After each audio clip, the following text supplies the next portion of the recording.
I think Arkansas and LSU are locked into a 10-10 struggle, and Ole Miss and Texas A&M is probably the game of the night. Josh, I know that Notre Dame's up pretty good on Virginia right now, and Wake Forest and NC State either are close to ending or right around there. But Josh, let's talk about, since it's the game that's going on right now, Ole Miss and Texas A&M, and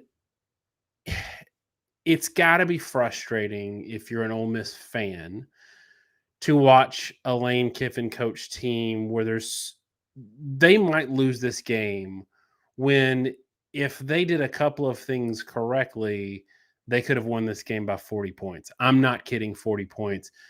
Talk about that, and is it a fair criticism when we talk about how it's frustrating to watch a Lane Kiffin coach team?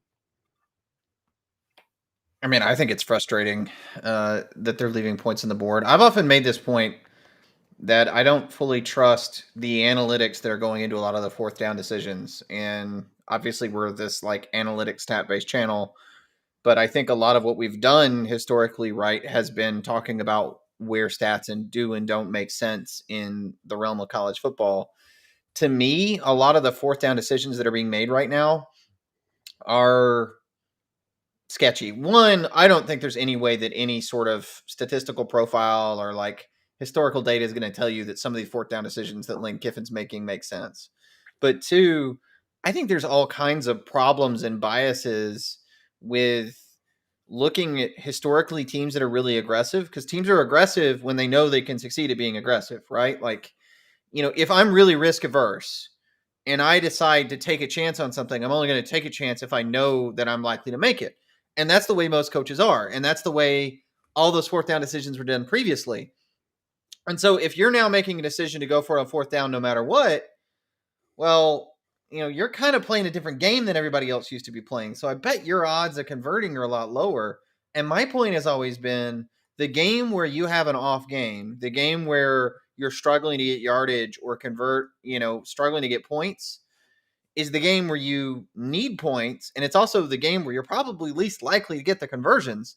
So I just don't totally buy it. I mean, I think people didn't go for it on fourth down as much as they should. I think going for it on fourth down in like 1 or 2 yards to go at goal makes sense because you're taking a chance at 7, trading what is still a chance at 3 technically. But when you're not on the goal line, you're saying, all right, we're going to take a chance at a conversion to get a chance to score, because you don't get a points immediately. You got to convert that into points. And like we're seeing in some of these games, it's just too high a likelihood that stuff goes against you. So I've just never completely understood it, even as a stats or analytics guy. I just don't buy it. It's funny, the one night that his defense is showing up, he doesn't trust his defense, because that implicitly is what it means when you're going for it on every fourth down. When you have a capable kicker, you're going for every fourth down because you feel like you need 40 points, when in reality, like the last drive where he did the fake field goal on a very makeable kick, he'd have gone up 8 points.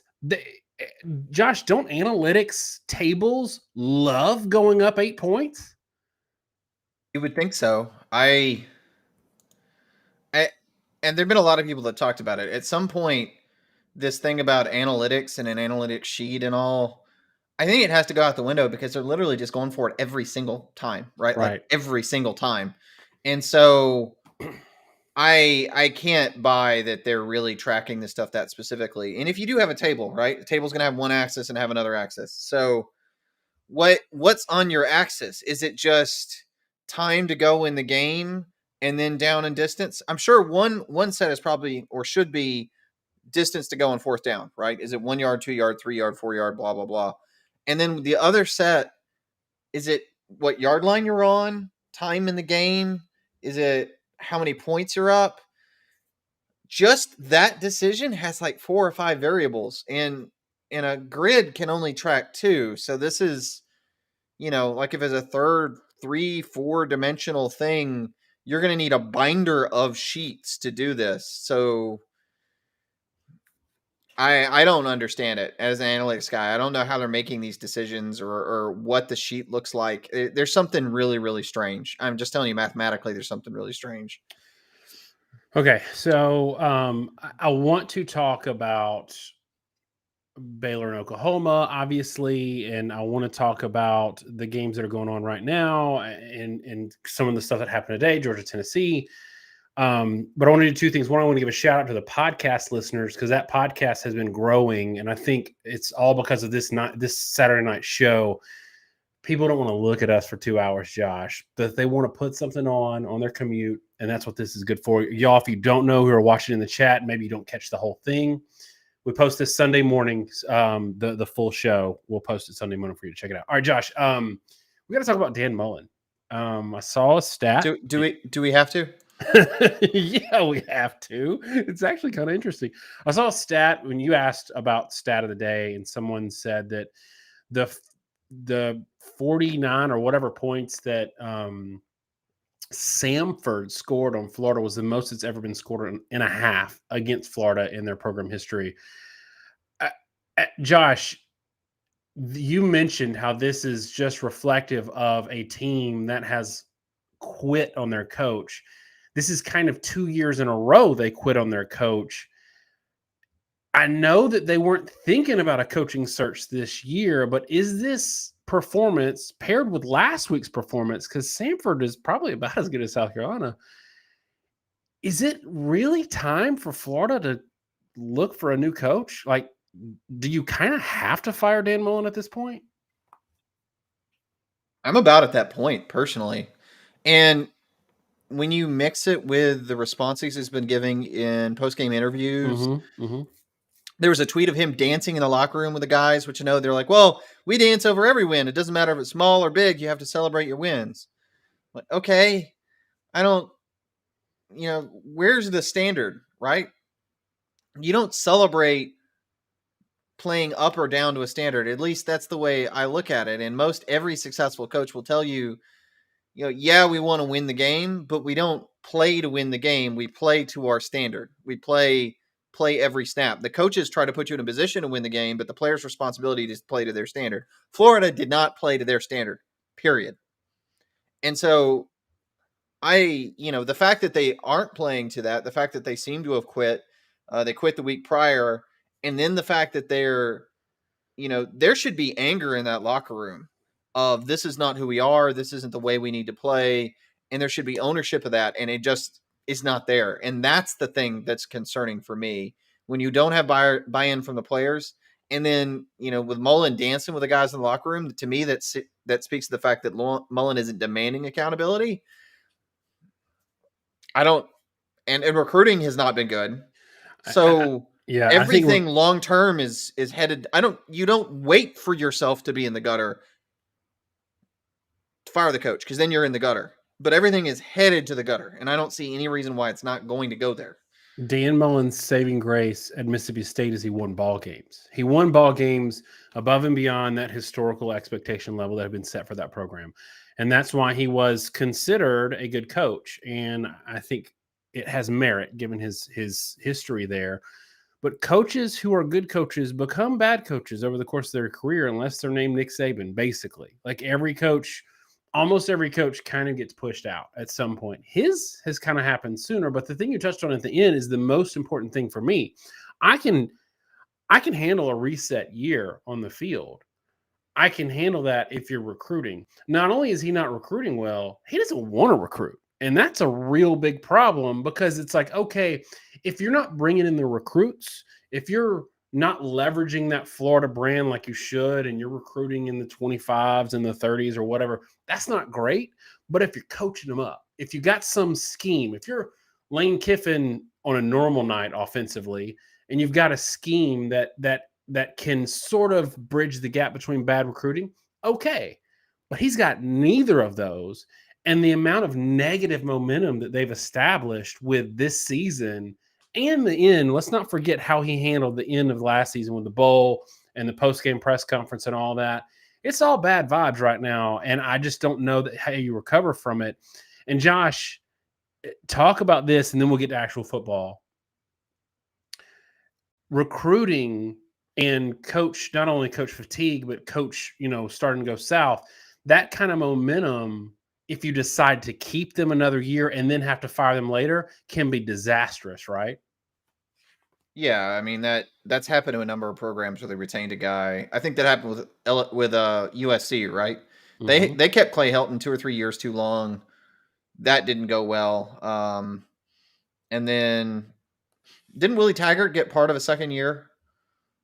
Am I Yeah, making that I up? think so. I think So. they're like, well, there's no way we can fire him after 1 year, and I know it was a disaster, but and then the second year was as bad or worse than the first year. I think it was him I'm thinking of. But every I know every instance where that's happened, it's always really bad. It just because you already got a guy that's kind of a lame duck coach that they're not buying into. It usually really hurts you in recruiting, and you recruit juniors, you don't recruit seniors. So now you got a guy that's on the hot seat. Everyone recruits against him for being on the hot seat. You let that drag out for a year, so now you're going into your senior year, and then you fire him. And so you've got a guy that was recruited by a coach mildly. He was on the hot seat. Then he got fired, like you said, people said he would. So there was never much buy-in in the first place, and usually you end up with a dead recruiting class. That's kind of been actually there's a hole in LSU's program from when that happened when Miles to Orgeron. That's actually something that's kind of a problem for them or has been. Is they got this big hole, but it tends to kill programs when that happens. We got a All right. bunch of super chats now. Okay. I have actually not seen any of them come across the wire, and I know we have a kind of a producer helping us out tonight, so that's really on me. So why don't you tee up the first one, and maybe I'll answer it. So I'll go through. Let's start with the Georgia game because that one's concluded, and I might hold off on. We're trying to collate them and talk about them subject wise rather than jump back and forth quite as much. First, this isn't a super chat, but you got to say Georgia answered a lot of questions and sort of answered the last question we had on pass defense. What the ante said in his super chat was, is it Georgia and then everyone else? Sure seems that way. I mean, I think that's almost an understatement, right? My one thing was, how does Georgia hold up against a team that's actually a pretty darn good passing offense? And now there are, like, I won't say that it was 100% perfect. They won the game. They won it by a large margin. Hooker did end up like 6.5 yards per attempt, which wasn't great. Milton came in, threw for almost 9. It was also on backups. So they moved the ball some, but it wasn't anywhere near enough to score much. But that was, to me, that was the one question mark. It's funny. Somebody was in there like, Josh needs to eat a lot of crow, and I could tell it was a Georgia fan. I had that game 42-24. It ends 41-17. Pretty much exactly like I said it would. They just didn't score quite as much. And I always said it more. wouldn't be competitive. I just Josh, said they'd probably get 20. They would have scored more if it wasn't a situation where they knew they had to score a bunch of points, so they had to go for it on fourth down, because they went for it on fourth down, I think 3 times inside Georgia's like 15-yard line. So that's 9 points if it's a close game in terms of offensive production, and that's what I think you need to look at games like this where we knew it was going to be a big spread anyway. So no, you don't need to eat any crow. And that's not bashing Georgia, because the point here is, I really respect Tennessee's passing offense. That was a good passing offense, and Georgia allowed really minimal production. Like, Tennessee was minimally effective. They barely got a couple touchdowns. And to me, the biggest thing was really was points. Josh Natter said Georgia set the record for fewest points allowed in an SEC regular season by 1 point. And it's easy for people to criticize the offenses they've played. I think there's something to that. But, 2011 Alabama didn't play any defenses worth a flip either, or offenses worth a flip either. So they, and they didn't play in this era. So to have done what Georgia did in this era, in the RPO era, where everybody has generally been able to move the ball the past few years, is super impressive. To shut down an offense that has been really explosive at times, has scored points on everybody in Tennessee, was really impressive. Yeah, I mean, I came away from that Georgia game feeling like Georgia was the odds-on favorite. And I'll read one more, and then I'll let you respond because this sort of transitions into it. Killtack9, that as I recall is an Alabama fan, said, it seems the offensive line injuries might be too much to beat Georgia, but the Georgia offense seems to be very mediocre. I don't know if Georgia can outplay Ohio State, but they do also have a terrible defense. Now, I appreciate it was a $20 super chat, so I really appreciate that. But, in a weird way, watching that game against Tennessee, it was almost to me like watching all the other teams lose against them, because the way I watch games and how dominant their pass rush was and how little Tennessee was able to get going, I could just see almost everybody else in the country losing as a result of how well Georgia was playing. I'm gonna give you a little pushback there.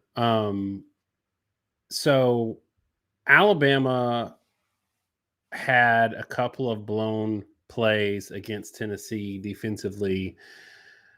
Florida shut Tennessee down with their defense. Windhooker was that quarterback.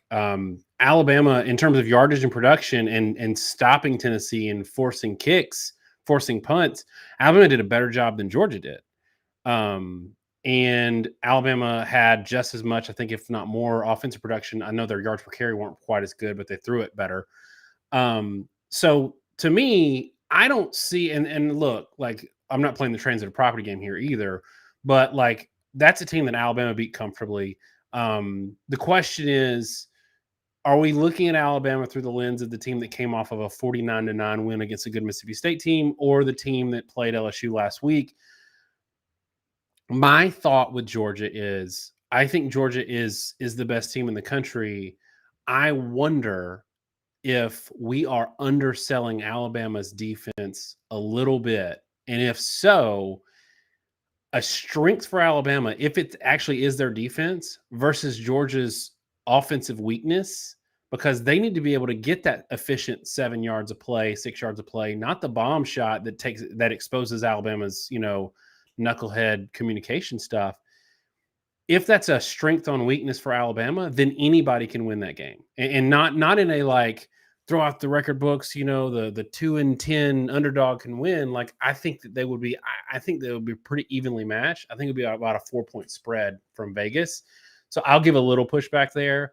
My concern, though, Josh, and Alabama fans are going to hate this, but I watched a lot of that game against New Mexico State today. Bryce Young started, I think, 12 for 12 or something crazy like that. And I had my concerns watching him in terms of like, yeah, you hit a bomb to Jamison Williams, but he had been back behind the defense for about a minute and you were late. Josh, is it possible that we're kind of overselling Alabama's offense and underselling their defense? I think it's entirely possible. I mean, to your point, people look at points and they look at production, and that's kind of how they evaluate teams. And I think that's fair from like a rankings perspective. But from where we're looking at it from a projection perspective, if you're looking at like odds making, which is kind of what you're getting into when you're looking at future games, it's a little different. And there are times when you watch a quarterback go crazy against a defense and you say, okay, but how did he do it? Like, Young is really accurate, especially in the short intermediate range, and he's really mobile. But to your point, in the LSU game, the thing that killed them is his anticipation wasn't there. And I think at some point, it's like his confidence got rattled. Alabama's not getting the ball out quick. No. And if you go play Georgia and you don't get the ball out quickly, that pass rush is going to kill you.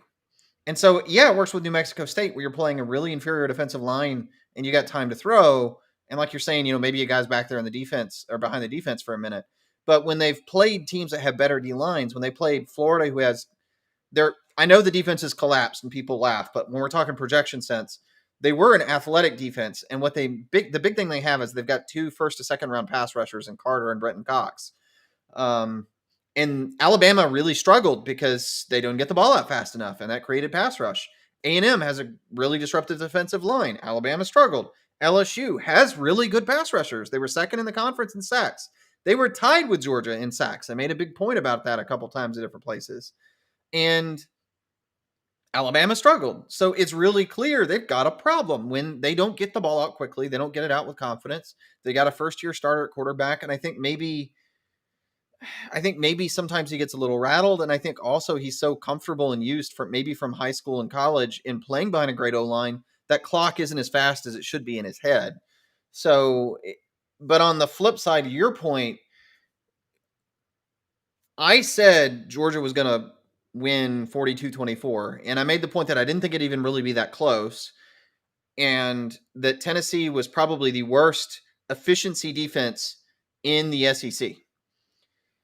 Tennessee was always going to put up a boatload of points in that, or Georgia was always going to put a boatload of points up against Tennessee because of how the offense worked and because of how bad Tennessee is at causing any disruption or staying on schedule. They're just really, really bad about constantly getting pushed back, and they're the ultimate bend but don't break defense. And they've bent till they've given up 50 on a couple of occasions. Alabama, Ohio State is in the same boat. If you let them attack the line of scrimmage and they're not really fearing the pop, but you let them be disruptive, it's going to be very, very different game defensively. And I think you're right. Alabama's defense, other than the occasional busts, they've been really, really good. They're not giving up a ton of points or yards play to play. Really, since that A&M game, they've pretty much shut down any sort of efficiency metric. And they only gave up like 20 something offensive points to A&M. So that one wasn't even that bad.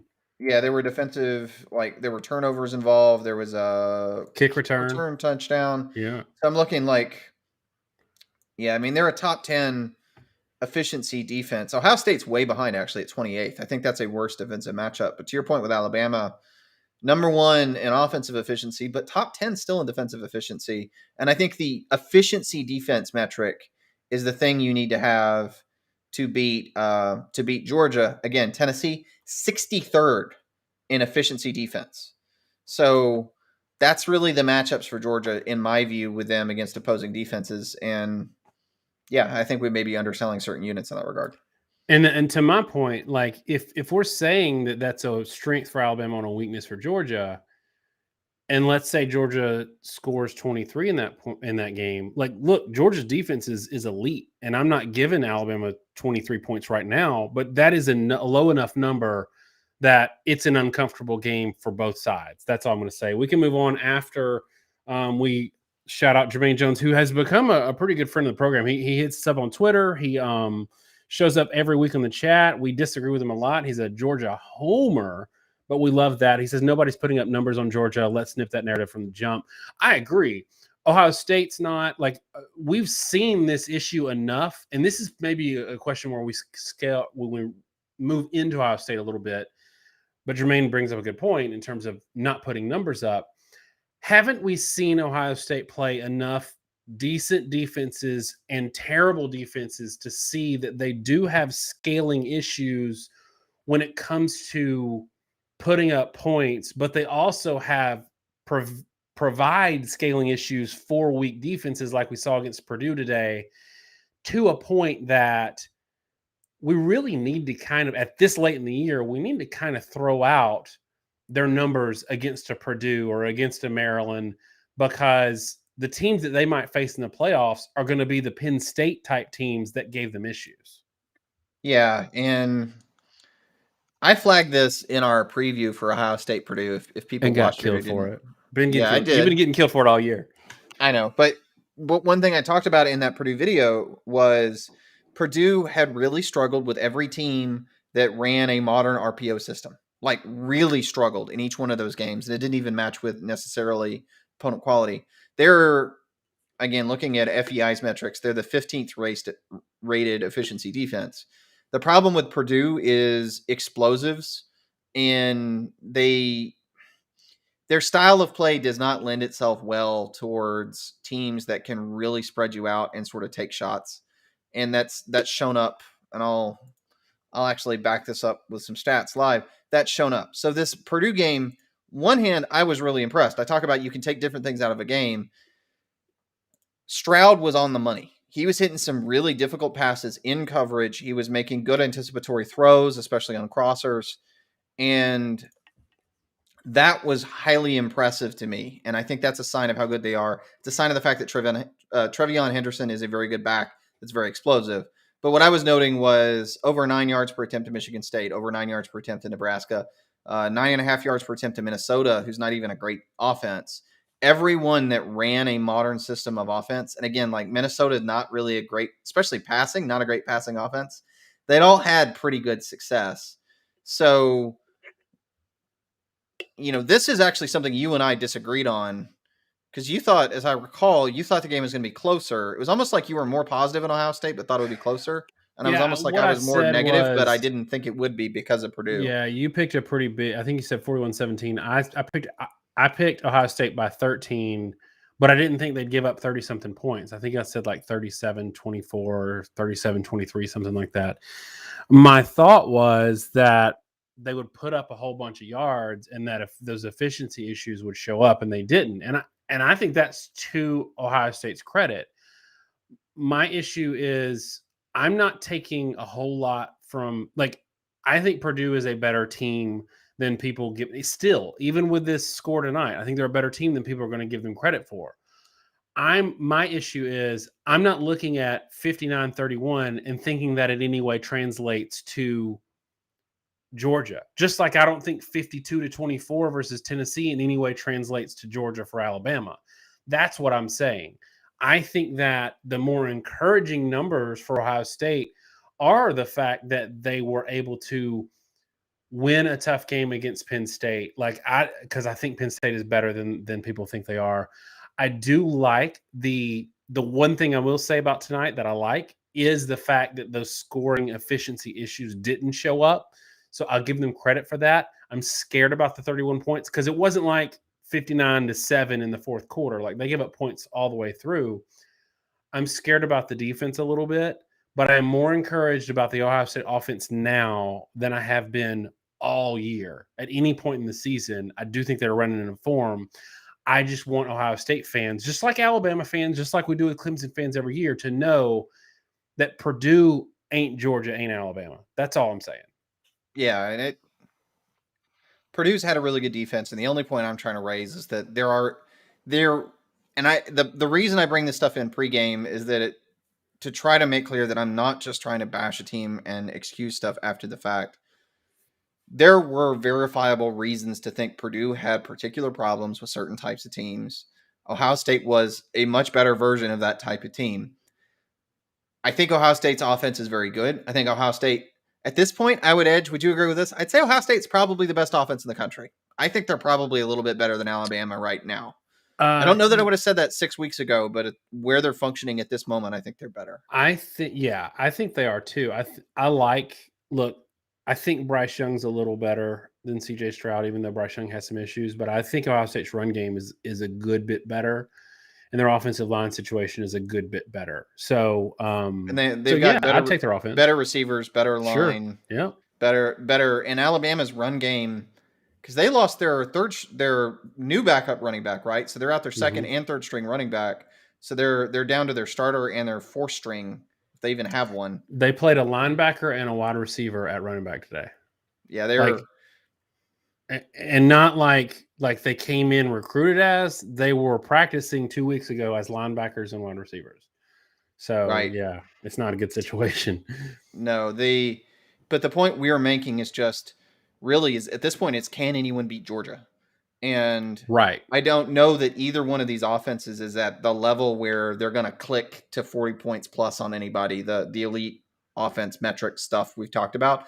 I just don't think anybody's quite there yet. Ohio State's the one team that sort of flirts with it, but even there are always chinks. And this was a game I expected them to go off a little bit. Alabama absolutely has the potential, but they haven't put it together to me. Like 60 minutes in a given game, they just really, maybe the Mississippi State game, but I haven't really seen it. Josh, I got to defend you a little bit. Everybody in the chat is saying that here we go. Josh hates Ohio State, which I think is patently absurd. And I would hope that you've earned a little bit of credit from Ohio State fans over the last few years, given how much love we've given them. But what I spent most of 2019 with them as number one until I put LSU ahead of them at the very end of the year. What Ohio State fans need to realize is most fans of elite teams do not like us. Georgia fans don't like us. Alabama fans don't love us. And it's because we don't have to chase numbers, so we can keep it real to an annoying level. But two, our whole thing, because we're nerds and because we're analytics, people, we're trying to find where you might get beat as an elite team, because everything about you is so good. If you want to hear us talk about how great you are all the time, then that's not the show. The show is, we might show you like how you're going to win, but we also might show you how you might lose. That's the interesting part of this for us. So if y'all think that Josh is a hater, just wait till the SEC championship game when we talk about all the ways that Alabama's probably going to lose to Georgia and how Georgia might lose to Alabama. Yeah. By the way, Ole Miss is sealing the deal here as Texas A&M's offense has gone in full turnover implosion mode. Is that kind of the story of tonight? Like they've not given up that many points, 22 points. Texas A&M's defense is top 5 in the country. I know people don't want to hear it. They're great. Their offense is at times so bad that they give up 30 points while only giving up like 10 real points of offense. It's, they had a turnover on their own like 20, and here I think, double check, I just flipped over, I'm pretty sure, pick 6. So this was 15-13, and now all of a sudden it's 29-13, and their defense has given up like 2 scores in the game. It's kind of crazy where they're at. But this is why people are going to bash, and I already saw it earlier, so maybe we can touch on this real quick. People are like, well, like, we got to knock Alabama down because they lost to Texas A&M and like Auburn and all this other stuff. There's a reason we had Ole Miss at like number 6 in our top 10 ranking when they were healthy. This isn't a really, really good Ole Miss team that injuries derailed. They had no business losing to Auburn early in the year. It's actually one of the weirder losses if you think about it now and look at where the teams are. But they had, again, like, it was, of the 307 yards passing, 216 went to walk-ons in that game. They were totally devoid of, it was every starting receiver, the starting running back, and the starting tight end, and 2 starting linemen were out. So if Ole Miss had been this healthy all year, you're probably looking at a 1-loss team and like a top 5, top 10 team. This is just a really, really good Ole Miss team with an above average defense, above average, not elite, but above average, and a very high level offense that can capitalize on turnovers. I don't take this as a major negative at all for Texas A&M. I think this is an Ole Miss team that's going to get to a 2nd-tier bowl, and they're going to beat the crap out of somebody. I said A&M would lose one more in the regular season after they beat Alabama. I said they'd lose one more and they'd win their bowl game and go 10-3. We got a couple of super chats that I want to touch on. One, Jordan came in with another one and said he doesn't think Josh hates Ohio State, and he's a diehard. He loves our honest and critical opinions, and I appreciate that.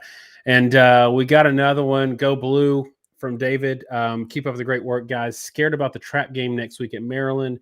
Our defensive ends are the best duo in college football. So I think that Michigan is going to win next week and go into that game against Ohio State with a ton of hype. And I think they've earned it. It's telling, Josh. I've heard this on multiple networks today. A lot of people look at that Penn State unranked Penn State win-loss record, and they want to say this late come-from-behind win for Michigan is no big deal because of who Penn State is. But what people don't understand, one, Penn State has an excellent defense. They have an excellent, not elite, but excellent defense. 2, that is a tremendously tough place to play, and that crowd was game today. They came. They showed up. They don't care how many losses their team had. They showed up, and they were legit. But, Josh, I continue and maintain that this is Harbaugh's best coaching job of his career is this year, and I'm really happy with the product that Michigan's put out this year. And I think that win today was actually a really good win, even though there was no ranking next to Penn State's name. Well, we both of us, right, picked Penn State to win that game? Correct. I've always said this. If it's a game below 25 points and it's a 1-score game, I don't feel bad with our pick if we're saying one team's going to win by like 3 points, the other one wins it. It definitely was kind of a coin flip game. But yeah, I agree with you. This isn't the most talented Michigan team. They were missing a lot of weapons. The reason we picked Penn State, I think we were rightly concerned that they've lost so many weapons that were they going to be able to maintain any sort of offensive consistency? And they managed to find enough points to win. And you got to give a lot of credit for it. And I also think the defense, like being concerned with Maryland, one, Maryland's lost 5 of the last 6, and all 5 of the losses were blowouts. So, as we said many times, that Loxley offense does not hold up throughout the year, and it doesn't hold up against solid defenses. And whereas in the past, Michigan might have had trouble because they were let's just be blunt and say archaic under Don Brown, they have modernized and they've accepted limitations that you have as a defense, like everybody has, and I think they're going to be a lot better off. I think they're going to easily take care of Maryland. But I agree with you. This has been a phenomenal job by Harbaugh. And I think part of it is just football's kind of coming back around to where ball control maybe is a little more viable. Yep. I don't want to say it's totally viable because I think a lot of it really is the fact that offense just really is down across the board. If there was a 2019 LSU, 2020 Alabama, even like a 2018 Clemson out there, I would be really concerned with Georgia, even with their defense, or a Michigan in the, versus that level of Ohio State. But this year, where even the best offenses have looked really clunky at times, that style of offense is totally going to be enough to win you a lot of games and even beat a high level team. And I think it's kind of playing back into his hands and what he's comfortable with. So I give him credit, but I also say, maybe he just kind of stubbornly didn't adjust and things kind of turned his way a little bit this year. Kiltack with another super chat. I did not know this about Kiltack, who's been around forever, but it makes a lot of sense. He loves our show. We bring data and nothing like the facts. As a programmer / data scientist, I'm also a software engineer. He says this is the best college football show, and we do love our nerds. We are nerds. We love our nerds. So thank you again, Kiltack9. Josh, we haven't talked about the victory lap game today. And I know they said it was big noon Saturday, but they could have done their post-game show and said it was a college football nerds victory lap game, because we have caught so much slander from Oklahoma fans this year. And what I said to you after this game, and you didn't respond because you're too cool to respond to me during game day sometimes, I said, what's frustrating to me about this game, and chat, y'all let me know if you think this is true too. What's frustrating to me about this game is now that Oklahoma finally lost to somebody, keep in mind this is the first ranked team they played all year. Now that they lost to somebody, now we get to say, oh yeah, all the things that we've been seeing with our eyeballs all year that are negative about Oklahoma, now we can start to ding Oklahoma for those things now that they have a loss. That's the most frustrating thing to me, is that we have to pretend that Oklahoma didn't have these flaws happen just because they got a 1 in the win column. And we have to wait until they get an actual loss to stop pretending that we see what we see.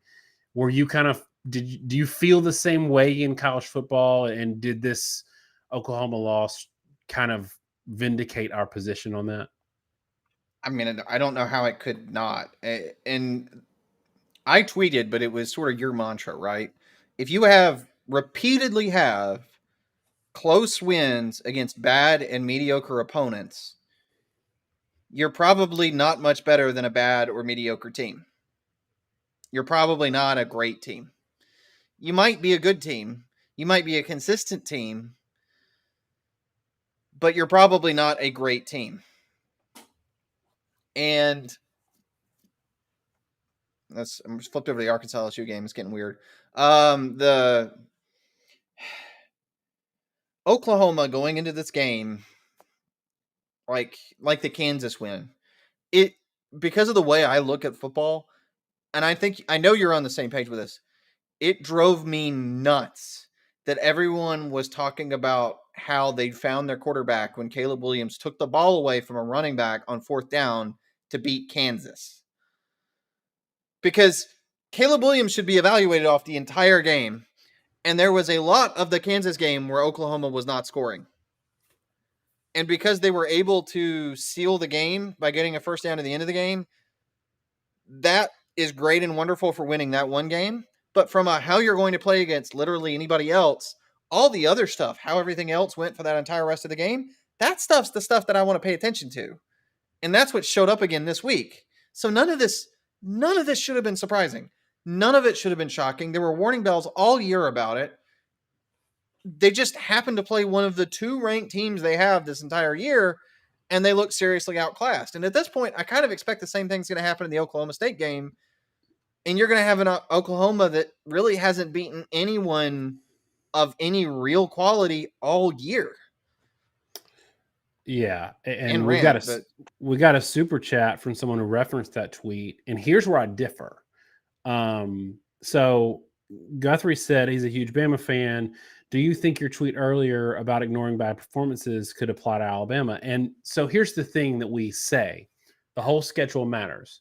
The LSU game concerns us. The Florida game doesn't concern me as much as the LSU game, because the Florida game was on the road. Nobody had film on what kind of offense Mullen was really running. They were healthy. From a quality perspective, Florida first 5 weeks of the season, when they thumped Tennessee, nearly beat Alabama. Very, very, very different team than the last month. They beat Tennessee by the exact same margin that Georgia did, I think. So yeah, like, I'm not worried about that game. The difference is Alabama has drilled 2 very good teams. They beat Mississippi State by 40 points. They beat Ole Miss. I think it was 42-14, and Ole Miss got a late touchdown on them. So they have the capacity to drill good, not elite teams. Oklahoma hasn't done that. So they had, and this was the stat, right?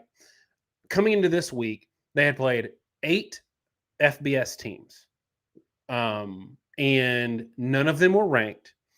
And 6 of those were struggle wins. The other 2 were Texas Tech and TCU. And TCU was kind of a struggle win. I think they gave up 32 to TCU. So that's the thing. It's like Oklahoma had nothing on the ledger that would say, here's something we can point to say, okay, in a game against Georgia, you could be competitive.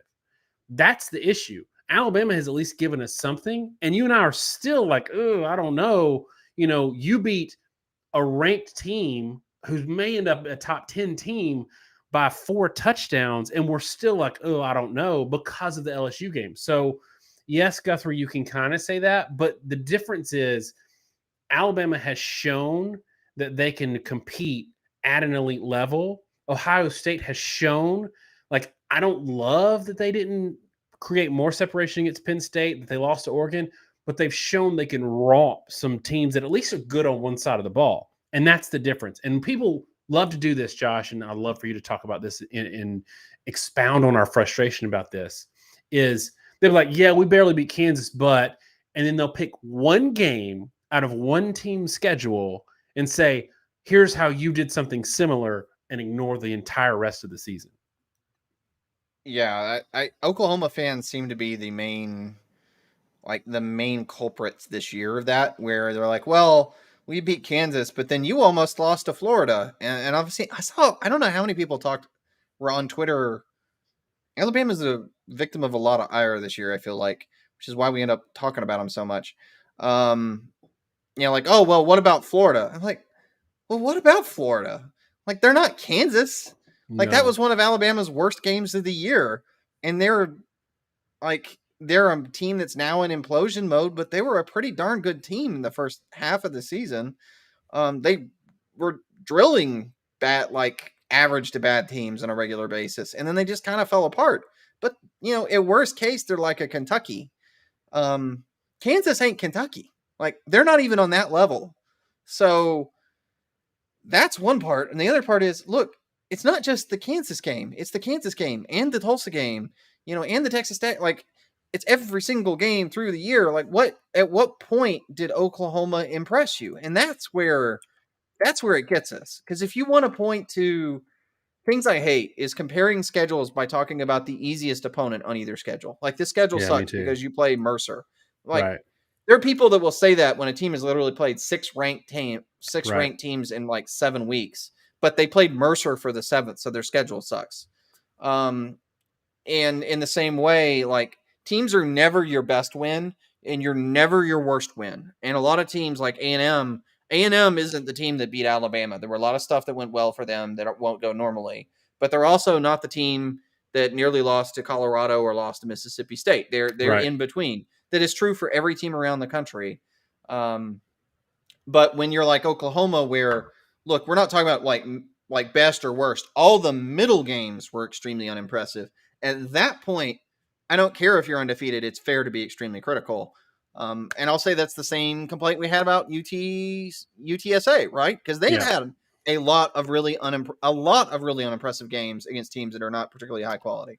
Josh, I'm gonna get into that later. I got a whole rant prepared. Yeah, I know you're a pin up on that one. So real quick, because we do have some more to catch up on. Does Ole Miss winning make Bama look better or worse? Neither. I mean, Bama drilled Ole Miss. That was a great win for Alabama.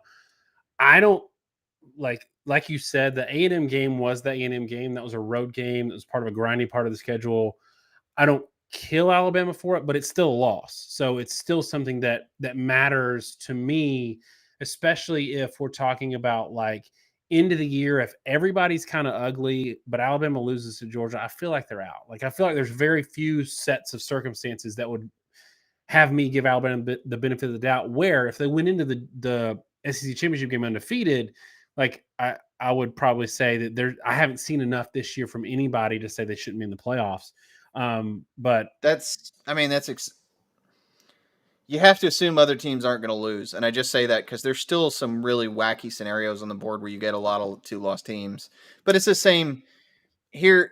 I'm going to say one thing that's going to make people really mad, and then one thing maybe they'll redeem it. The first thing I'll say is Alabama's loss to Texas A&M. In reality, I don't care what the ranking was at the time, is really not any worse than Ohio State's loss to Oregon. Do you agree with me on that? Yeah. I don't think A&M, the team they have been, and the team, even the one that just lost to Ole Miss, is not really any worse than Oregon. In fact, I think they might be better. Ole Miss is a really, really good team. And this is just a situation where Alabama beat the better team and lost to the worst one. But the thing that I'll say to redeem it is I'm totally with you. Like Alabama still lost the game. If they lost to Georgia, they shouldn't be in the national title. Now they might end up being it because nobody else claims that spot, but they shouldn't be. And look, Ohio State is also a lot better than the team that lost to Oregon. And my concern with Alabama is I'm not really sure if Alabama is actually a much better team than the one that lost A&M. And I keep seeing people in here say A&M is doo-doo and A&M is trash. And I don't know why it's been coming so from popular. Ohio State fans who are touting their win against Penn State as a good win. So I don't we gave y'all credit for beating a Penn State team that's got 5 losses now. So come on. Look, this is when you talk about it being a wacky year, you've got to be really careful about looking like win-loss records and particular stuff here. Like Calzada is a super inconsistent quarterback that has had more bad games than good games. But when he's been good, they've been pretty effective. They've got a great run game. They have one of the 5 best defenses in the country. A&M's a solid team. I'm watching LSU and Arkansas right now in the corner. LSU has been a miserable team off and on this year. They're playing an Arkansas team that's 6-3 ranked and pretty good. And a lot of times in this game, LSU's look like the better team. Yeah. Arkansas has 13 points because they got 60 yards on a fake kick. Yeah. And so only score. You talk about last week's Alabama LSU game, and I'm super critical of that one, especially how it went. But even I have to take a little bit of a step back and say LSU is a 4-5 team, but that doesn't mean they necessarily play every week like a 4-5 team. And that's, I guess, what I'm getting at with A&M. But I definitely think Ohio State has proven themselves and improved throughout the year. I don't know that I can say that about Alabama, which is one of the main reasons I would be so harsh with Alabama to lose a second game. So we can move on from that, but yeah. Real quick, Yums, all Yums. Sorry if I messed that up. I didn't know I did. Asked if we considered hosting a website that allows us to interact with the model. It'd be cool to compare teams scores. And we've actually started down the path of building something with that. It just is very time consuming. It's something that's within both of our skill sets to build. I'm an engineer and Josh built the model. I'm a software engineer. I'm also an engineer. Thank you. Or was in a past life. Yes, you are. When I said engineer, I meant to say software engineer. So yes, Josh is an electrical engineer. And if we needed to wire up a bread box, toast it, he'd be our man. No, I've been a lawyer for a decade. I don't think I can do that anymore. So yes, we have looked at that. It's just super time consuming. I'm sure one day we will get to it and we will just post incorrect Georgia model predictions on the website for everyone to see. Let's see. We got another super chat. I'll let you handle this one, Josh. Eric said, if LSU can get a decent coach with a recurring, I'm thinking that's recruiting, and the wealth of the state, do you think it could be 4 coaches in a row to win a national title? Josh, take it. Sure. I mean, why not? LSU is, in my opinion, maybe the most advantageous position of any school in the country. That is a talent-rich state, and particularly Louisiana puts out more high-end talent maybe than any other state per capita. Like the number of NFL starters that come out of there is just crazy, crazy high. There's no in-state competition. There's a tremendous amount of in-state loyalty. And you've got a program that has built up, like you've got a really good athletic director in Scott Woodward. You've got a tremendous amount of money and resources. You have a really good institutional development. There's every reason for them to be successful. The only thing that will hurt LSU is if there's anything to the, there's anything to the Title IX or NCAA investigation stuff. Because if that's real and coaches find out about it, this hire is not going to be Lincoln Riley, and it's not going to be anywhere close to a Mel Tucker. Like that, it's going to go way south. Coaches will not touch someone. I don't think Billy Napier would come over. No, they will not touch a school that's facing real allegations with punishment coming. They just won't do it. And that would be my asterisk, because you won't get the coach you're thinking. And we've talked about this way too much, but I still don't understand how you end up with like a Lincoln Riley. School like Oklahoma has got their own money bags, and Mel Tucker gets $8 million a year at Michigan State. Like, it's hard to pull a coach from a tier 1 or tier 2 school, period. But especially when you're paying buyouts through the nose. So that's a big part of it. I mean, there's a lot of moving parts, but there's no reason why you can't be highly successful at LSU. Even now, they're still super talented. Chardon 88 said, who's Oklahoma's best win at this point? It's got to be 37-31 over Kansas State is the best probably team they've beaten. The more impressive win in terms of overall performance is probably, I think they beat TCU by like 18 points. TCU is not a terrible team. Beating them by 18 points, though giving up 30-something to them was a concern. They're not a terrible team, but I think, Josh, that kind of supports our point in that Oklahoma's best win is a 6-pointer over Kansas State, where they gave up 31. There's a lot of red flags there. So I think we might be caught up with super chats. Let's see. There's a couple. There's one at the top. Michael Baumert said, Baumert, Ole Miss and Mississippi State are Jekyll and Hyde. There's a lot of truth to that. Especially Miss State. Ole Miss was Jekyll and Hyde because, again, they were out. It was either 6 or 7 starters on offense at one time, and they pretty much just tracked with that. There are not many teams that would be functional with the amount of injuries that they had. And then Mississippi State absolutely is Jekyll and Hyde. Maybe this is a good time to talk about the Auburn loss. We need to put a trigger warning up for Auburn fans if they might be in the house. But yeah, we can talk about it. Because that game was like a microcosm of Mississippi State, right? Because they're down 28-3, and then they score 40 unanswered. That's Mississippi State. And when people talk about them being overranked or underranked, we talked about, of all the ranked teams, they had the best set of ranked wins in the country.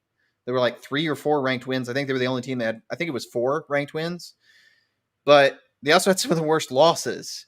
And so placing them and ranking them and evaluating them, extremely difficult. It is just extremely difficult to say what Mississippi State is and isn't. And I think it's because their offense is like kind of like, if the quarterback is on and making good decisions and has time, it works really well. And if there's any disruption where they're off, there's no plan B, so it doesn't work. And then defensively, they've got a really strong physical front 7 and a really suspect secondary. So they're either getting pressure and they can stop the run pretty well, and they're either getting pressure and not letting you do anything, or if they're not getting pressure, you get everything you want.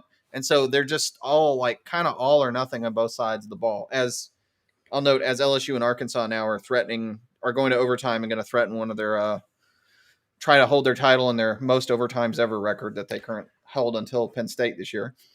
And someone said Georgia's banged up, just as banged up, but is more is perfectly functional. The difference is teams like Ole Miss can get very senior laden and be very good for a year before they fall back to earth if they can stay healthy. It's generally a luck thing as to whether or not they can stay healthy. A good example of this is 2012 Texas A&M. They stayed healthy that year, and they had elite frontline talent, especially offensive line, wide receiver, quarterback, had a pretty good defense, elite talent. But if they would have had some key injuries on that team, they would have gone south pretty quickly, even with the dynamic quarterback wide receiver duo. I can one up that 2014 and 2015 Ole Miss, because those Hugh Freeze teams had number one at their position. It was like LaQuan Treadwell, Robert Kimbichi, Tony Connor was the safety. Dredging down here. But they had like four guys that were number one in their position. And I looked at it one time. I can't remember who the third guy was. It was Tunsil. Tunsil was the number one tackle. Kimdichie was the number one defensive tackle. And Treadwell was the number one wide receiver. Not only did they have number ones at three positions in the same team, but it was the only time in modern recruiting where the number ones at all three of those positions all were first-round draft picks. Usually at least one of them busts. But for 2 years, they beat Alabama early. They looked really good. Like 2015, they were a juggernaut the first half of 2015. Kimdichie got suspended. I think that was like the car wash deal. Connor got hurt. Treadwell broke his leg that year in the Auburn game. And like 4 injuries, and all of a sudden they lose to Memphis. They lose the last second game to a bad Arkansas team, and they lose their shot to – they beat Arkansas. They would have won the SEC West. That kind of team can't take injuries. And Georgia's had a lot of injuries. The other thing I want to note is Georgia's injuries have been the offensive side of the ball, and they're relying more on their defense, and they still have a great run game. I think if Georgia had those – even if Georgia had had those injuries on the defensive side of the ball, I'm not sure how much they would have taken a step back, where it's the thing that they're dominant in. Ole Miss needs the offense to be dominant, and that's kind of the amazing thing with them, and that's why they've been so Jekyll and Hyde, because it's what they're relying on. All right, now go off on Auburn. Josh, I noticed something today, and I think it might be a precursor to the Iron Bowl. Tell me if you saw the same. I've got a lot of love for Derek Mason, and I liked him in his previous endeavors, except for head coach. I think he's a good defensive coordinator. But here's something that scares me about what I saw today. I feel like he heard or saw on film that rush 3, drop 8 that just crushed Mississippi State last year. Because once people started playing zone against Mississippi State last year, they had a lot of trouble. So he's like, okay, this thing works against Mississippi State. I'm going to do this thing. And he never changed. Like, he never adjusted. They did the same thing the whole game, never made any adjustments at all, while Mississippi State obviously did. And it's like he was a robot. And like, that's all he knew to do was say, I'm going to take what other people have done, employ the same formula, and hope it works. And it worked for a half and stopped working, and he never changed. I feel like he's going to send 6 and 7 guys against Alabama every play, and by then they're going to have worked it out, and they're going to put up 45 on Auburn. Yeah. Auburn's secondary has some good pieces, but I think the linebackers in certain parts of it aren't great. And what you do when you do that drop 8, like minimal pressure stuff, is you let the other team target your safeties and linebackers over and over again. Like you let them dictate matchups because you're not creating pressure. And because you don't have pressure, they get to sit back and read and find the matchup they want. It was not a great approach, to say the least. And Auburn's defensive front is not a vintage Auburn front. The linebackers are good, especially in run defense. And the front is still pretty good, especially in the edges. But it's not elite in the middle in particular. And they can't really dominate a game with a 3-man front. So I'm with you. And then offensively, I mean, that was kind of half the story, right? Because I don't blame them given how everything went, but they did sort of collapse and stop scoring. And a lot of that is because of how good Mississippi State is in their fronts. But a lot of it is just how inconsistent Auburn has been with Bo Nix. I will say I've heard that Bo Nix has been playing through injury, like maybe even pretty significant injury this year. So maybe Auburn fans, if there's any on here, maybe lay off on him because he's playing through some stuff. But he wasn't good when he was healthy, but sure. They're limited at skill position talent. They've got Bigsby, who's a great back. I don't love the receiving core. They don't have many complete receivers. They're in really a rebuild mode that Malzahn left them. LSU just had a 2nd and 26 moment on they took a sack to make 3rd and 20, and then Nussmeier threw an absolute dart for 25 yards in overtime. Wait, Nussmeier's in the game? He's played. Yeah, Nussmeier's played I think the whole game. Interesting. I don't know if maybe you didn't have it on volume. Yeah, I didn't. I just saw a big, tall, white kid. Yeah, he's been. Frankly, I don't think he's really. You can see the arm talent, but I'm not sure he's overall been more effective than Johnson did. Other harder to notice. Like he looks like a freshman, but the arm talent's certainly there. Okay, Josh, let's talk Heisman for a minute. And just to warn you, we're going to do some top 10 after that, so maybe be thinking about it. I think CJ Stroud at this point, unless there's a meltdown, he's going to New York, and I think he should go to New York. I'm okay with that. Right now, I think the conventional wisdom would be Stroud, Corral, and Bryce Young. We have both said that Will Anderson is a better player than Bryce Young. He should go.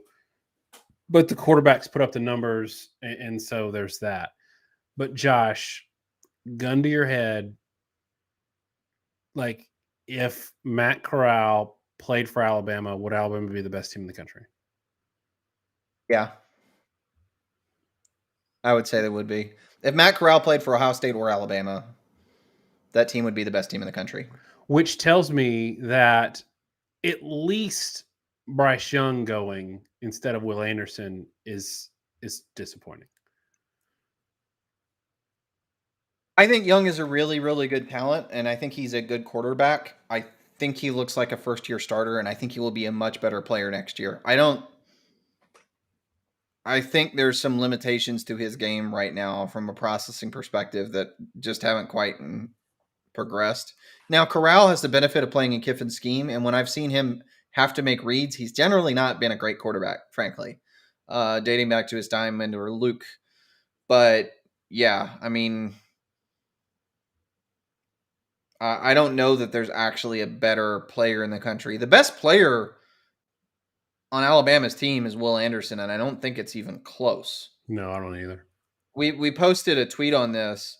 He's got 50% more tackle. He had 50% more tackles going into that game than Chase Young did. He has the same number of tackles for loss in 9 games that Young had in 12. He was a little bit behind on sacks. I think he caught up a bit. He had like 2 or 3 this week, didn't he? I know he had 2 at least. I'm not sure his final total. I didn't pay that much attention. I just know that somebody saw somewhere he had a couple sacks. So, and the thing that to me that people don't appreciate about Will Anderson, I just don't like voting someone for Heisman. Sorry, I was just going to say it bugs me when you vote for someone for Heisman and they're generally not considered the best player on their own team. Sorry, right. I didn't mean to interrupt you. No, it was the same thing when Jalen Hurts got Heisman votes. It's a quarterback award for the most part, in spite of what's happened recently. That's how I feel. I know that like a lot of people are saying, what if well, we got to comment on this. Apparently something just happened and Texas, I think, is going to lose to Kansas. Did they just choke? That's not good. If so, I haven't had that game on. We are mortal. I can only have so many games on, and when I'm on sit on my computer, I can really only have one on. So it's 49-42 according to the game tracker. Texas is trying to drive to score. Let me see. Probably something that happened live that's not on the game tracker yet, if I had to bet. Yeah, Texas. This is something like Oklahoma had a big come from behind win on Texas. Arkansas had a lot of notoriety for blowing out Texas. At this point, can we just accept that Texas is not a fantastic team? Can we accept that they're probably not even a good team? I think they've kind of given up a little bit, honestly. No, that's probably true too. Texas, the quarterback threw a pick in the red zone. Casey So Thompson.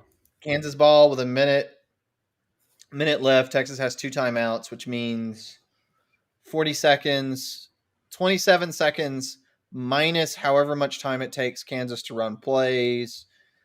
At best case scenario, they'll get the ball back with about 10 seconds. So that game's probably over. Doing quick math. All right. LSU had the freshman quarterback moment and threw a pick. Arkansas played for the field goal, which I hate in overtime. I hate playing for the field goal because they miss these a lot. They do. It is up and it is good. Arkansas wins in overtime over LSU. At LSU. So, I wonder if Orgeron is going to beat his chest and talk about how they should have won this game and they were the better team after this one, just like last week. At some point, that gets old to fans, I would think. Well, I think it got old to administration too. Okay, are you ready to do a top 10? Or like if I did my top 10, by the end of that, you would be ready to do your top 10? I am, if you can, yeah, like I'm like 10 seconds away. I need to look at one. So I'll go first. Let me clap for the cut up and note that it is an hour and 6 minutes in. All right, y'all, we're going to talk top 10. And this one is actually, Josh, the easiest one I've had in a while because I didn't have that pull to rank Oklahoma like I had last week because they're coming off a bye. And I had them out of my top 10 the week before and people killed me for it. Should have stuck with it. Okay, number 1 is Georgia. Number 2, Ohio State. Number 3, Bama. That has not changed for me at all.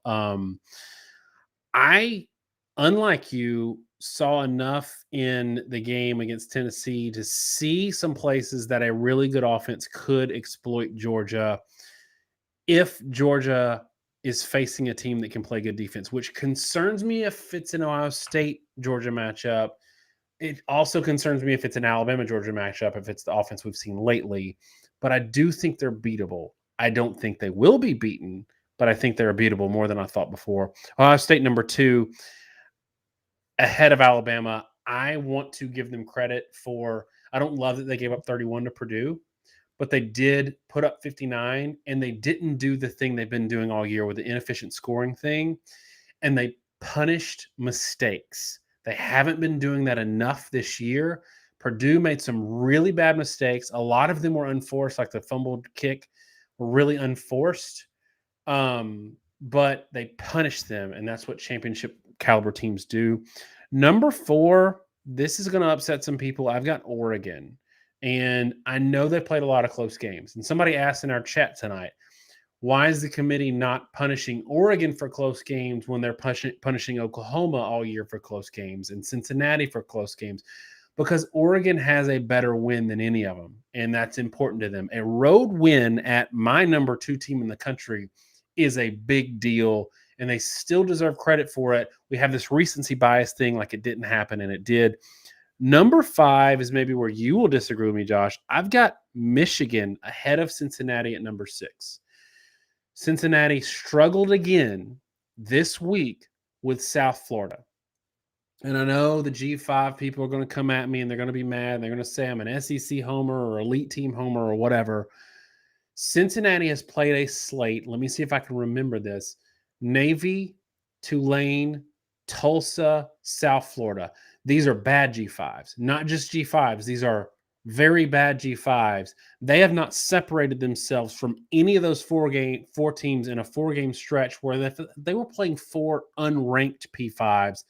Playing like that, they would have had a loss. So I've got them at number 6.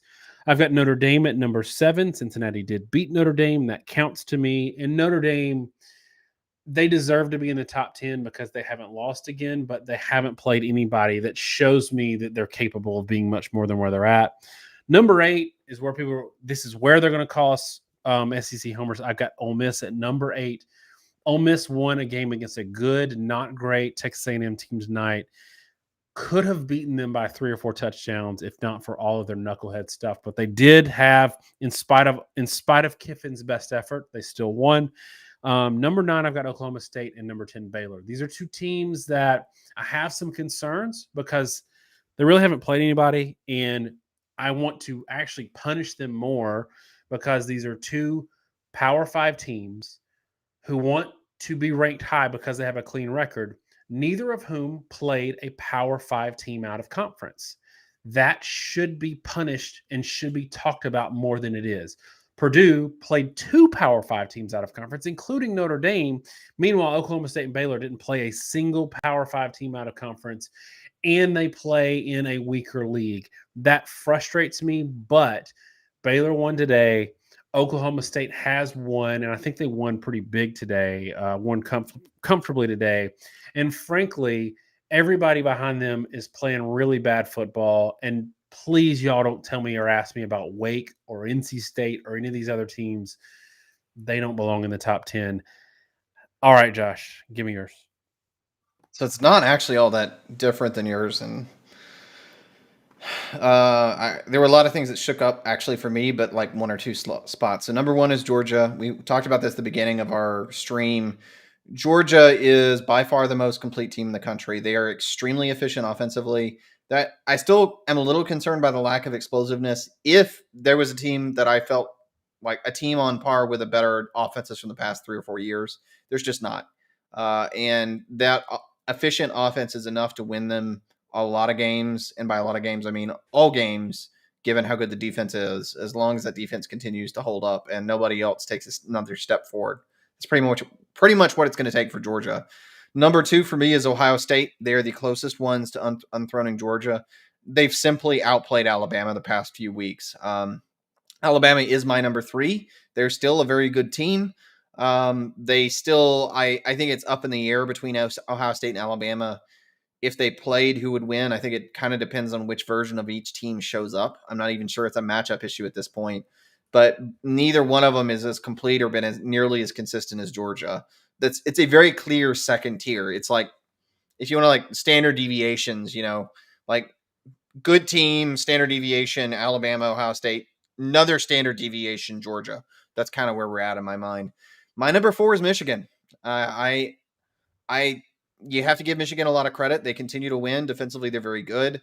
Offensively, the injury situation is really concerning. I've talked about a lot. I don't really like punishing you for injuries until it's obvious that is going to be who you are, and until it really affects you. They beat a good Penn State team today, and I think they need to be rewarded, especially considering when you look at the rest of the slate. And the rest of the slate starts with Cincinnati for me at number 5. Like you, I dropped them. I dropped them below Michigan. That schedule is in the hundreds in strength of schedule. They continue, like you said, South Florida, they're scoring it up fine, but Florida annihilated South Florida at the beginning of the year. That's a really terrible South Florida team. And they were struggling with them really, like even in the third quarter, it was still kind of a game, and that's a bad sign. I don't think the fact that they had some dominant games and they're undefeated is the only reason that they end up in my top 5 at all at this point. I don't think they would stay on the field with Ohio State, Georgia, or Alabama. If they make it in the playoffs, I think right now they are very likely to be blown out immediately. But the resume is good enough, given everybody else's warts. I think they can be in there. My number 6 is Oregon. Same deal. Best win in college football. Pretty bad loss with Stanford, and that's continuing to look worse by the day. They haven't been dominant since, but at least like double-digit week against Washington last week. And I think they're a good defense with some really good pieces. I think they're an offense that's, power run with Brown and a little clunky. And that's kind of what they've been this year. My next pick, 7, is Notre Dame. Notre Dame is not flashy. They are not particularly great on offense, but they're good enough on offense and they're good on defense. I still think, they got at safety maybe the best underrated defensive player in the country. I mean, Hamilton's phenomenal. And, I can't fault them any further than where they are in my mind. And that's a lot of why Cincinnati's where they are, frankly. Michigan State is my next pick, and they're a good bit behind Michigan, but frankly, I just don't think they're as good as Michigan. They beat Michigan head-to-head, and if that was the only loss and it was more even, yeah, if Michigan State's loss wasn't to a bad Purdue, they would be ahead of Michigan. But it was to a bad Purdue. It's as much an albatross as the Oregon one, but the schedule is not actually as good as Oregon. I don't think Michigan is as good a win as Ohio State. Ole Miss is my number 9. As you noted, pickings start getting pretty darn slim here, around 8th or 9th in the country. People might want to laugh at it. I challenge you to pick a really good 9th and 10th best team because there ain't many. Baylor's the next one out, and Oklahoma State. I have Oklahoma State as my 10th. I think right now Ole Miss would beat Oklahoma State by a considerable margin. Ole Miss has been Jekyll or Hyde, but they've got some, like they're a 2-loss team. They've played a very difficult schedule. Texas A&M win is a very good win. Bounced A&M out, and that's just the fact that they've got 3 losses, and that Mississippi State loss is not great. They didn't play early in the year. They screwed the pooch. That's on them. And then Oklahoma State, it just kind of sitting there by default at 10. I think they're a good team. I don't think they're a fantastic team. But did you have Michigan State in your top 10? Yeah, I have Michigan State 8th. Okay, I missed it. I don't have them in mind. I have them just outside, and some people called me out on the chat on it. And I also, because we're pretty consistent with this, I also reserve the right to move them up if they are competitive, even in a loss against Ohio State. So, like, I'm not I'm not going to assume, like, what I've seen with my eyes this year. I don't love Michigan State, but I also am leaving a little room there because, like, I could totally see myself moving them up if they lose to Ohio State by, 10 points or something like that.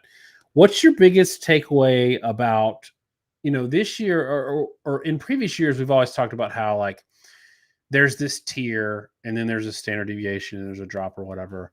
How much difference to you is there between, let's say, the 8th best team and the 30th best team? Definitely not a ton. I mean, point being, Auburn beat Ole Miss fairly soundly. Ole Miss beat Texas A&M pretty soundly. Texas A&M beat Auburn pretty soundly. There's a lot of round robins like that from like 10 to 30. There are a lot of teams that are all completely able to beat each other in 10 to 30. Arkansas beats LSU. Auburn narrowly beats LSU. Auburn thumped Arkansas. Like it's from a quality perspective, I think that the delta is pretty narrow. Now, some of that may be deceptive. Like I think we're on the same page. NC State got manhandled by Mississippi State that everybody's talking about isn't very good. NC State and Wake Forest really shouldn't even be ranked where they are. It's just we talk about bag of wins, right? Somebody in the ACC has to win games because every week somebody wins and somebody loses. There's no reason Wake Forest and NC State should really be where they are. They're not as good as the teams around them. They just have a far weaker schedule because the ACC is just really not good this year. Ole Miss destroyed. Was it Louisville they played, right? Wasn't even on this, shouldn't have been on the same field. And Louisville stayed with most of these teams.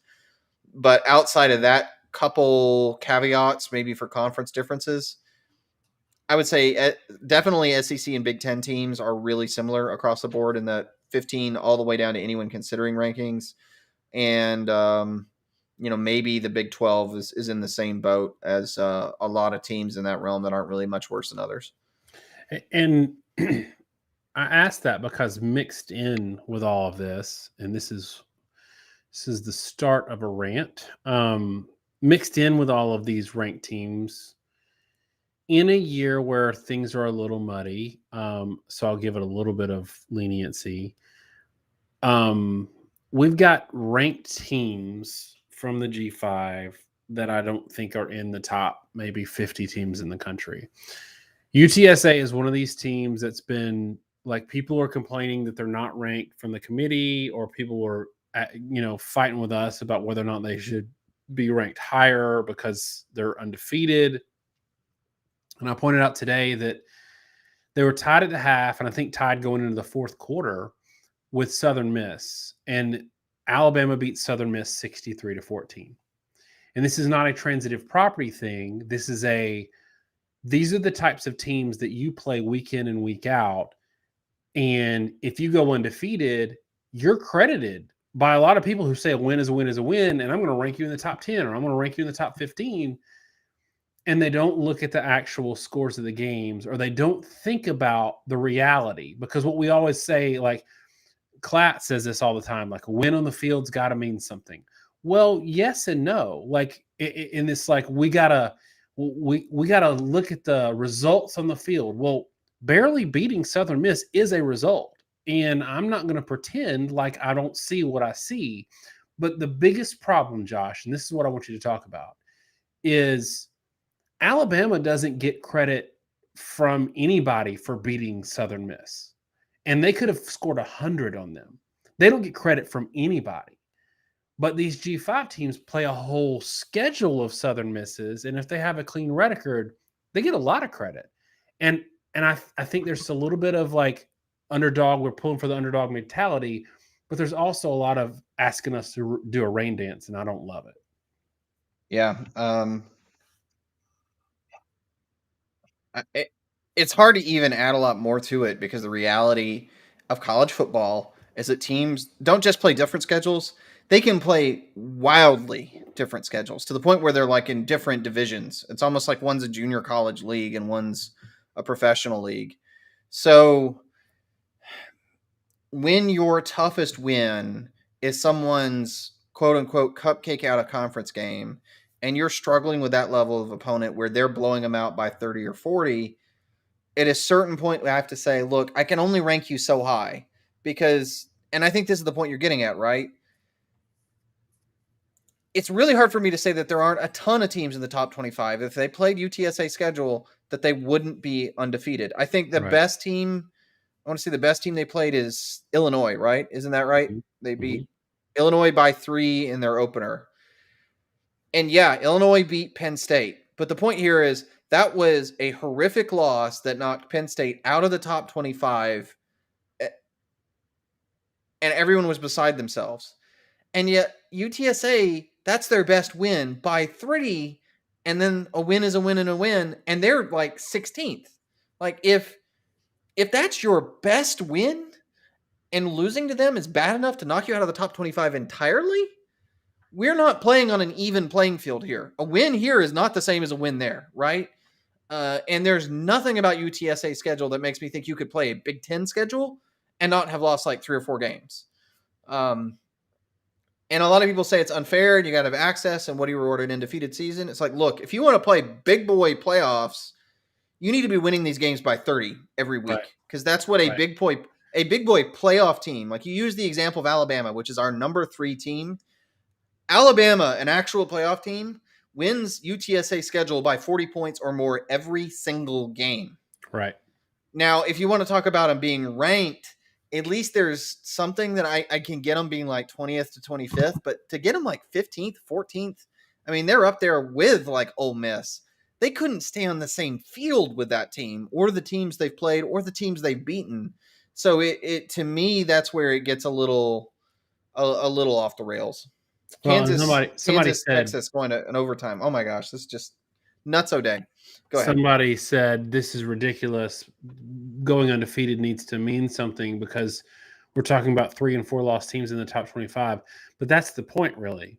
Intellectually, just on its face, intellectually, not looking at schedules, not looking at anything else, or even if we do look at schedules, if Alabama lost to UTSA this year instead of 3 loss Texas A&M, they probably wouldn't be in the top 10. And that's the point.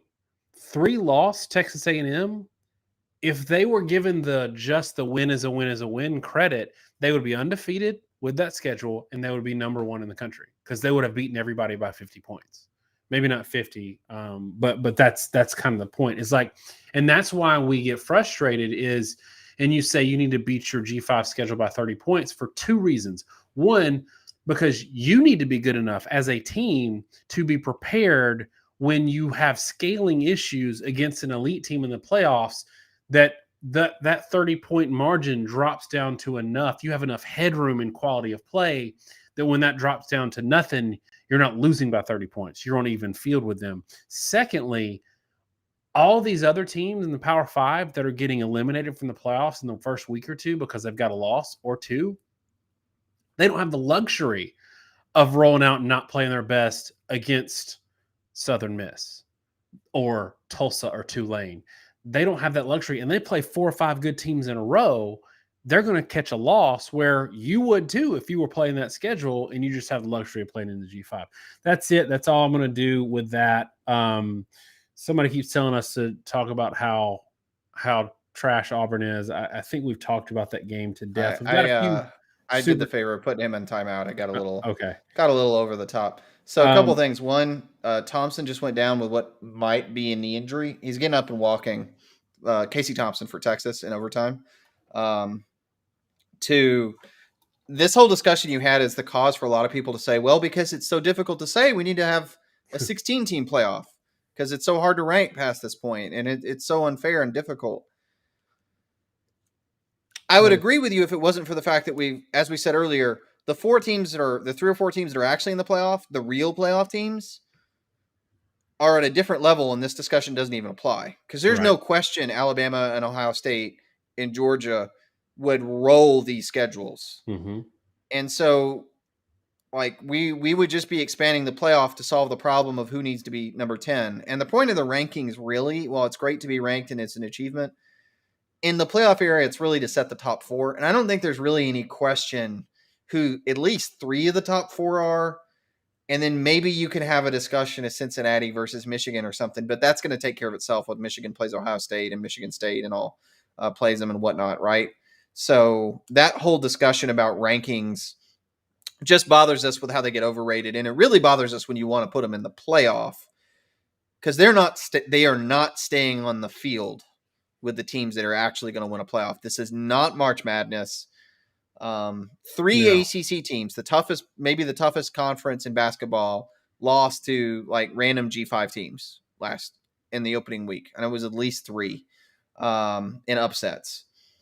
That doesn't happen in the SEC to good teams. They're not losing 3 G5 games in the same week on the regular, especially. So it's just a different sport. And especially at the end of the year when teams have proven themselves out and they've kind of figured things out and they've gotten consistency and depth has taken over. All this ranking stuff is a little bit academic, but it's an academic discussion being used to justify a change that's going to result in 4 first-round blowouts. I don't care what people think is going to happen. It's going to make the playoffs really unrewarding. The regular season unrewarding, the playoffs unrewarding, and really boring is what you're going to get. Yeah, it's going to result in unintended consequences that are going to make the sport worse. It'll make the playoffs a little more fun, a little longer, and it'll make everything else not matter because nobody's going to care if Alabama's 10-2. If Alabama loses in a 12-team playoff year, if Alabama loses to Auburn, not even Georgia, if Alabama loses to Auburn and then Georgia, they still might be in. And that's the problem I have with it because I don't want a 3-loss Alabama team anywhere near the playoffs. We got to take care of some super chats. Let's real quick, Lamar Stevens, at least Texas A&M lost. 2 things there. 1, yes, you can take solace in that. And 2, I don't think I've seen Lamar in a minute. So glad to see him back around. And Josh, go ahead. I was going to say the biggest import of A&M losing and Auburn losing, for those that don't realize it, is now Alabama has to lose both of their remaining games to be able to lose the West. If Alabama beats Arkansas, it's over. So maybe, I know Lamar is not the biggest favorite for Alabama, but realize the impact of that is not actually so great. There's 2 Bama questions that are super chats that we missed. Kiltack said Bama has a play calling issue, which I don't necessarily agree with. And Chadwick said, keep up the great work. Friends say, what do you make of Alabama's running back room with Roydale Williams going down and that they trotted out a linebacker at running back today? We touched on that a little bit, but maybe you can hit both of those things since they're super chats and give them their due. I am not necessarily the opinion that Alabama has a massive play calling issue. I think they're maybe not as tempo and modern as they should be. I know Saban's repeatedly said he's frustrated about it this year. They've got a personnel issue to a certain degree. They've got a young quarterback that is actually carrying the team. They do not have first-round wide receivers. Jonathan Mechie was supposed to be their breakout receiver, and he's played well, but he's certainly not been a standout guy He's like all right. Olave or Wilson. He's been all right. Jamison Williams has been their best receiver by a good margin. And at running back, they get good production out of Robinson, but he's definitely not a first-round back. And behind him now, there's not a lot there. So I'm not sure. I'm not sure what they do from a depth perception because they genuinely are in emergency mode now because they don't have a backup tailback. You're probably going to see like a converted wide receiver. My guess is you'll see something like a converted wide receiver come in because I don't think you can really play with the level of guys. I don't even know what they have, like who they'd be able to play as Sanders a true running back anymore. Next, right? And he was a guy who was in a car crash last year. Like broke his hip. He almost died. They had to medevac him. I don't think he hasn't gotten any significant minutes. I don't think he's really medically in a position where he can carry the load in a real game. So I think they're going to have to find something to do. But if you're in those positions, you can't really blame the play calling. You want to be able to run the football behind a great offensive line in the red zone, which is what Alabama did last year. And then you look like a genius play caller because teams have to bend to deal with it. They can't really run the ball in those situations. And so everything you do looks stupid. And people want them to just run it at first and goal. Look, Alabama can barely run it in obvious short yardage situations this year. Yeah, that was longer than you wanted. No, it wasn't. I think it was good. I think that all that is correct. I think that, and that's why it's going to take the right set of circumstances for Alabama to beat a Georgia and then beat maybe a rematch of Georgia and Ohio State, that sort of thing. I don't see Alabama winning a national championship this year because I think there is a place for Alabama to, if they put it all together. If the team we saw that beat Mississippi State 49-9 showed up, they are the best team in the country. The problem with that is I've seen more of them not doing that than doing that to think that they could do it enough to win a playoff. So I don't have them in there. So T. Pelzy says, do we stand by Texas being a top 4 team in a years? And this goes back to us being really high on the Sarkeesian hire after he was hired. And I said he was my number 1 pick for the Texas vacancy. And then I was really high on them. I said, I think within 2 or 3 years, I said, I think that they were a Big 12 championship team. And I'm not first year, I don't take much of anything out of first year. I mean, I think Kirby Smart lost 5 games his first year and then was in the playoffs the next year. I think, and you think too, that Sark has a lot of work to do, and he inherited a bit of a mess at Texas. So more than a bit of a mess, because he's got a lot of guys that are maybe talented but not great football players, and I mean just in terms of ability to turn their hips and do stuff you got to do athletically. And then there was that whole Bo Davis defensive line, chewing out his D-line on the bus recording. And that tells me they've got a lot to do culturally. The fact that anybody would record that and put that out. Right. There's going to be some roster culling there. And then there's going to be some rebuilding after. But you can do it pretty quickly in the transfer world. But that's something that they're going to have to do. Stephen Light said he's sorry he was late. He was working through his last bottle of gin after seeing Franklin use trickeration again to lose to Michigan. Josh, did you see on the go-ahead touchdown play from Michigan? I was watching the game. I looked away, and then I looked back during the touchdown, but they kept reviewing the very end of it to see if he got in or not. Was it a massive pick play, like a design pick play that got him that open, or was it just a coverage bust? Um, And you weren't prepared to answer that question. I just realized that just now. You probably yeah. weren't. Which one are you talking about? The tight end that Yeah, came the around. tight end touchdown, or at I least believe that was a pick play. If I'm remembering correctly, I believe there was a pick they called on that play. Pretty sure there was a pick that was, and then the tight end ran underneath and just got the edge. It was the it was the old Lane Kiffin OJ Howard special from that Alabama Clemson national title. Dialed it up and it came home. I'm pretty sure that's what it was. so. Somebody said that Alabama's not even close to Georgia. Lost to Texas A&M, barely escaped Florida and LSU. I mean, This I is the think two Alabama's. sides of the coin we were talking about earlier with Yeah, like agreeing but disagreeing with the logic. Alabama has probably, if anybody's ever earned the benefit of the doubt to think they're a decent football team, I think it's Alabama. Um, okay, so And I Josh, and go I'll ahead. just reiterate again, like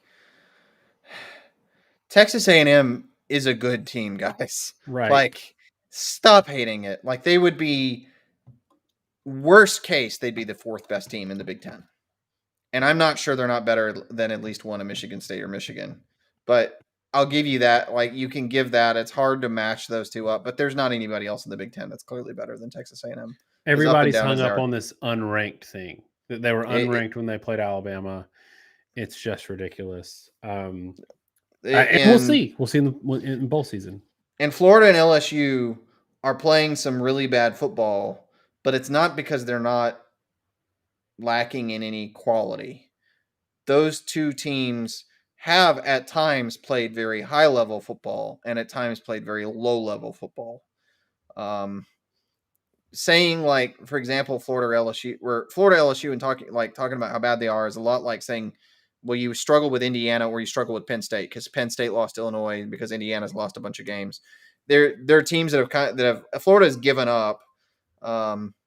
And LSU has been extremely uncoordinated and discombobulated and unmotivated off and on all year. But but you just ignore the, blowing the doors off Ole Miss, right? Which is a thing that happened. Or Alex is accusing us of fanboying and saying A&M is not good. They have 4 losses in the Big Ten.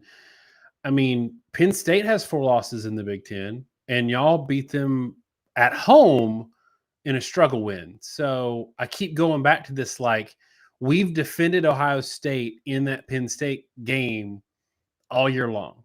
We've defended them in the ugly win against Minnesota all year long.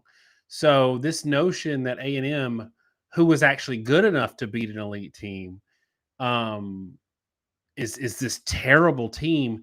I think it's whistling past the graveyard, Josh. I think people want Alabama to be bad, like they want them to be terrible, so that they're not somebody to be contended with in the postseason, or to contend with in the postseason.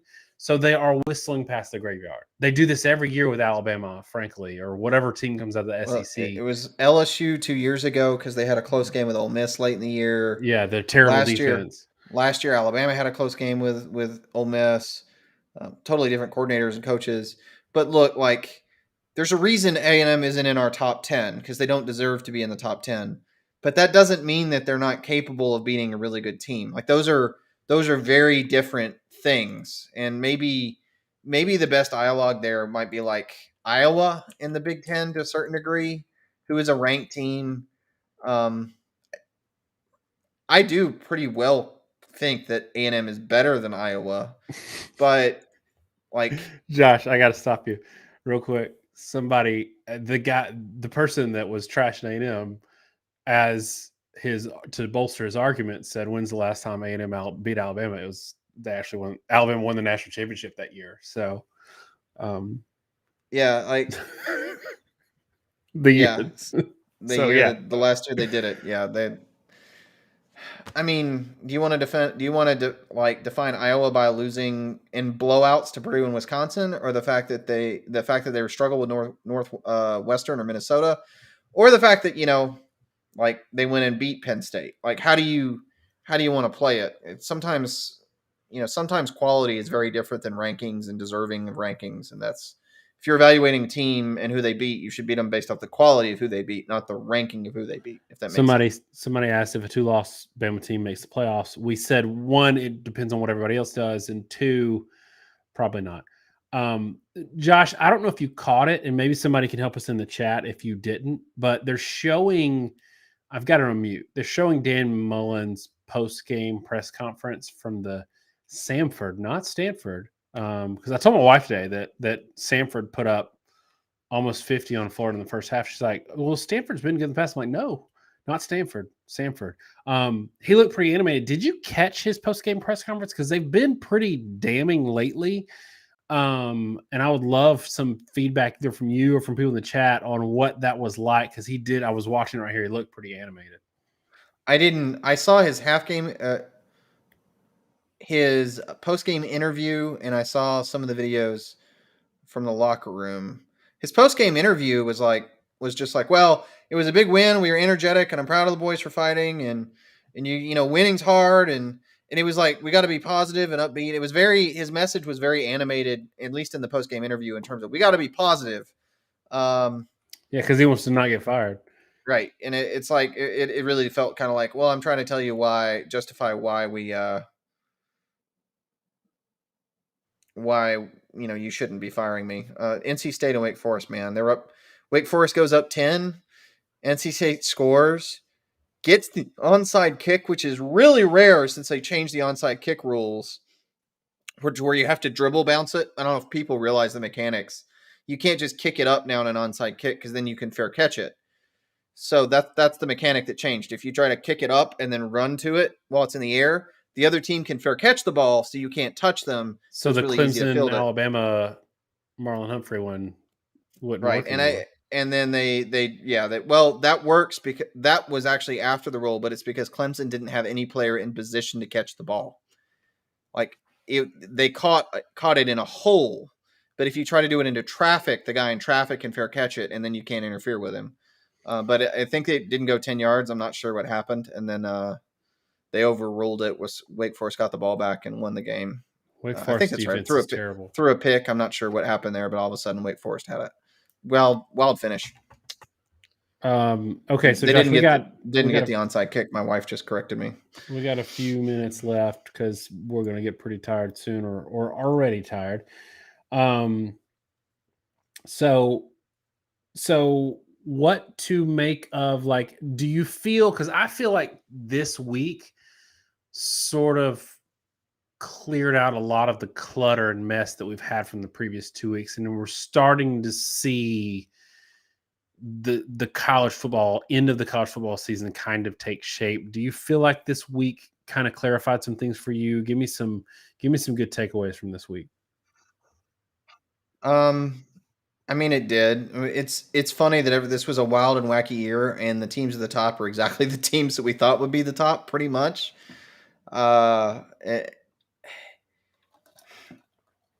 mean, the things that happened this week were a lot of the teams in that, like, second and third tier losing or sort of proving who they were. Michigan barely beating Penn State kind of confirmed my thought, which is that Michigan is a good team. I think Penn State, quality-wise, is a good team that managed to not win any of the games that they were, or not win very many of the games. Kind of like Nebraska.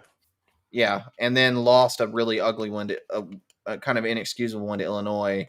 They're better than their ranking. At the same token, I was really critical preseason for Auburn. I was really made a big point that I felt like Harsin was getting a lot more out of that squad than people appreciated, because I don't think it's a great roster. And I think that caught up to him in the Mississippi State game. And I think what we've seen is that second tier of teams has a lot of teams that aren't clearly better than others. You see the Arkansas LSU game, you see Ole Miss and Texas A&M, you see Auburn and Mississippi State, especially in the SEC. The mid tier is beating itself up, but I don't take it. Everybody wants to take those games as X team sucks, Y team sucks. I just see it as the fact that there really is a clearer striation, that the playoff teams are at the front. There's some teams that have made the most of their advantage in the next tier, and that's like your Michigan, Cincinnati, Oregon, Notre Dame, Michigan State. those teams are not really that much better than the teams behind them this year. Normally there's about 8 teams in its own little cluster, and they're not. They're just the teams that have made the most of the opportunities. But everybody from like 5 to 20 is in a big mush, and some have won those games and some haven't.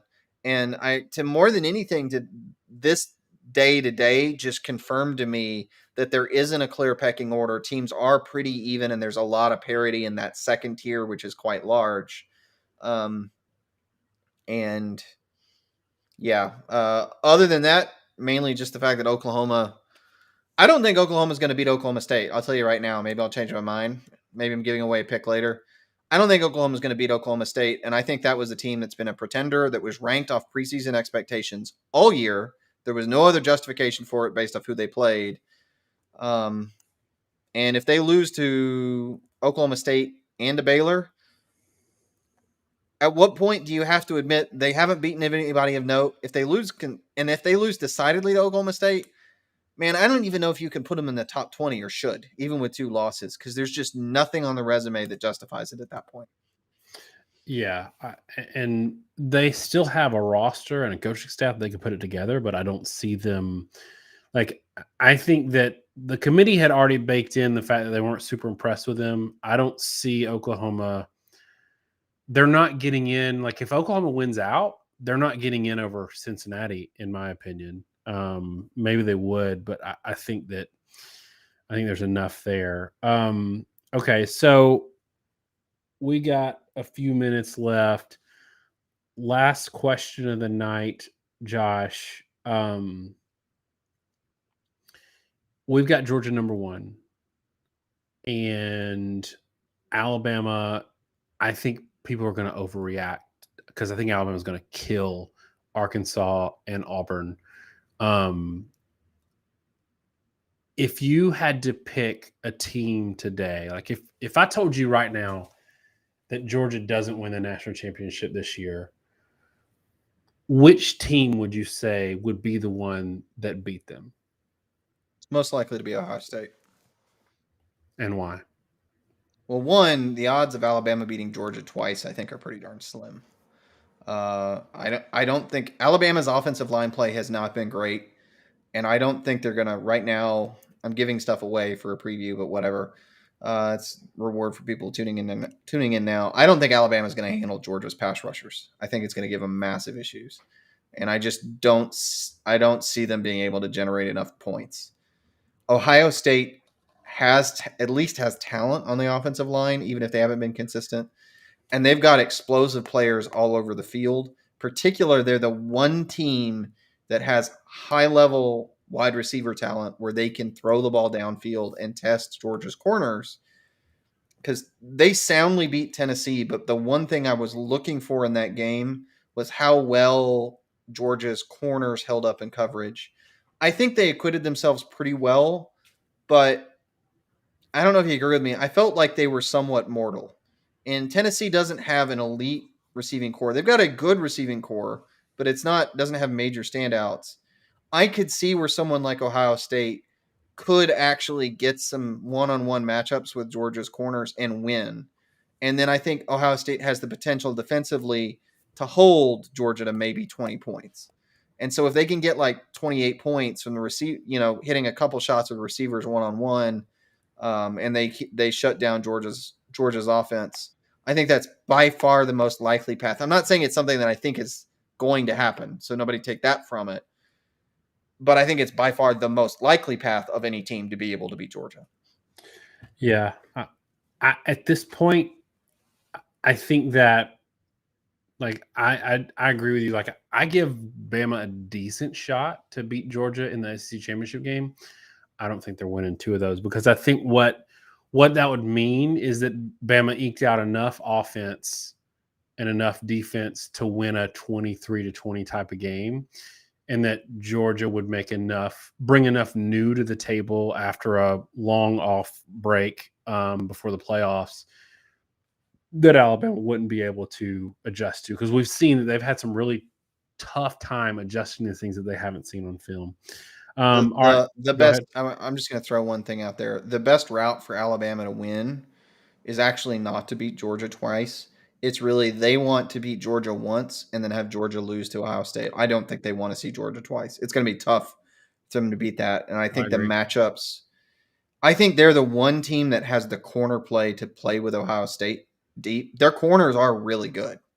They've had some issues at linebacker and safety, but I think they can avoid those matchups, especially because Ohio State is really rigid with wide receiver roles. That's a whole much longer discussion. And I think Ohio State's defense has struggles enough with modern offenses, or that like they can get kind of put out of sorts that Alabama can have some success. It's a much better matchup for Alabama. So Alabama wants to beat Georgia and then Georgia lose to Ohio State, and then they want to play Ohio State. Alabama does not want to play Georgia twice. Where if you're Ohio State, you don't want to face Alabama. Really, you'd almost rather face Georgia. At least that's my 2 cents. All right, Josh, shut us down. Give us one more thought that's on your mind about what you saw today, and then I'll close it out. Yeah, my one thought. I'll close it out with the weird statistics that we've got here, and there were a lot of interesting ones, and there's some of them that were like, it's crazy what Samford did. It's crazy, Georgia's win streak, and I think that stuff's interesting. But the thing that I find interesting is when you have statistics that don't necessarily make sense. Like at one point, Ole Miss was on pace for 800 yards of offense, but 30 points. Like they had 1 million yards. Another one, Baylor had not held any team other than Kansas to less than 20 points. In like the past several games, they've been getting up 20 points or more like every single week until they gave it to Oklahoma. And what does it say about Oklahoma that they gave up 24 to Texas, 28 to Baylor, 28-4 to BYU, West Virginia was 20. Or I got some of that backwards, but yeah. Baylor was not holding teams under 20 points. Clemson was 1 of 4 on fourth down, but it was UConn, so it doesn't matter. Kansas had their 35 points at halftime against Texas was their like highest scoring tally of the 2000s, I think, in the first half. I know Samford had the most points scored on Florida of any team Florida has played in the first half, like maybe ever, I think it was. I don't think they'd ever gotten up 49 points in the first half. You did it to Samford. Wofford, this was my favorite statistic somebody pulled up. Wofford had 7 completions for 4 touchdowns and their 45-44 loss to Citadel. That's the kind of statistic. That's the kind of statistic I love. You threw 12 passes, you completed 7, and 4 were touchdowns, and that's what you get with a triple option team. Man. I was about to say, are you sure it wasn't Navy? No, Wofford. I'm pretty sure they run the option or wing T, one variation of it. But that's the thing I'll close on since I asked for it. We didn't get a ton of responses, probably because I asked for it late. But those are my favorite things when you look at it like, wait, 4 touchdowns on 7 completions? Like, that doesn't happen very often. So, yeah, that's my closing thoughts for the day. All right, y'all. Thanks so much for hanging with us late again on a Saturday night. We will see y'all again next Saturday night, I hope. Check out, we'll obviously have some previews coming out this week. And again, if you didn't catch the whole show, we will put out a podcast version for you tomorrow. Thanks so much, y'all. Have a great weekend. God bless.